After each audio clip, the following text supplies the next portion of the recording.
The thought of being watched is terrifying. We told you about an ex-firefighter accused of putting a hidden camera in a bathroom. Chances are you'd likely never notice the device police say he used. Matt Howerton shows us some sneaky little gadgets you need to watch out for.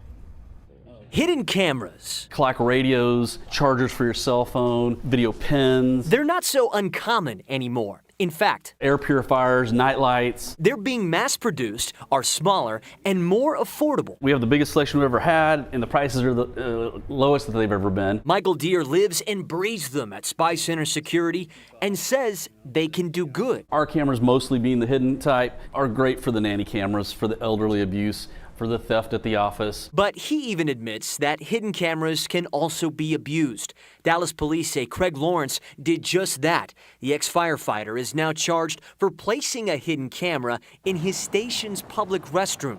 It was disguised as a phone charger, like this. And with hidden cameras becoming so much more discreet these days, we wanted to know, what's the best way to spot them? With visual inspection, it's some common sense needs to be applied. Deere says a dead giveaway is spotting a lens or a port for an SD card. Sometimes you can see a little trap door or a little spot where an SD card would go in. But some cameras can be hard to spot, so Deere sells these LED lenses that bounces light off them. They run just under $100. You're looking for a reflection off the lens of that camera, basically. It just pops. Above all, Deere says it's just best to be in the know. This stuff is very prevalent out there. And says privacy is yours to protect.